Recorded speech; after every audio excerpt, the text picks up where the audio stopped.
He has chosen not to heal me, but to hold me.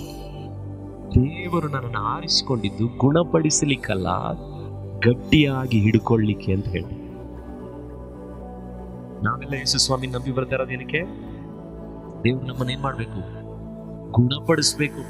ಆದ್ರೆ ಅವಳೇನ್ ಹೇಳ್ತಾ ಇದ್ದಾಳೆ? ದೇವ್ರು ನನ್ನನ್ನು ಆರಿಸ್ಕೊಂಡಿದ್ದೇನಕ್ಕಲ್ಲ, ಗುಣಪಡಿಸ್ಲಿಕ್ಕಲ್ಲ, ಗಟ್ಟಿಯಾಗಿ ಹಿಡ್ಕೊಳ್ಳಿಕ್ಕೆ. ಎರಡನೇದಾಗ ಅವಳು ಏನ್ ಹೇಳ್ತಾಳೆ ಗೊತ್ತಾ? The more intense the pain, the closer is embrace. ನನಗೆ ಸಂಕಟ ಹೆಚ್ಚಿ, ಒತ್ತಡ ಹೆಚ್ಚಾದಾಗೆಲ್ಲ ದೇವರ ಸಂತೈಸುವಿಕೆಯ ಅಪ್ಪುಗೆ ನನಗೆ ಹೆಚ್ಚಾಗುತ್ತೆ ಅಂತ ಹೇಳ್ತಾಳೆ. ಗುಣಪಡಿಸ್ಲಿಲ್ಲ, ಗಟ್ಟಿಯಾಗಿ ಹಿಡ್ಕೊಂಡಿದ್ದಾನಂತೆ. ಸಂಕಟ ಹೆಚ್ಚಾದಾಗೆಲ್ಲ ದೇವರ ಸಂತೈಸುವಿಕೆ ಏನಾಗಿದೆಯಂತೆ? ನನಗೆ ಅಪ್ಪುಗೆ ಹೆಚ್ಚಾಗಿದೆ.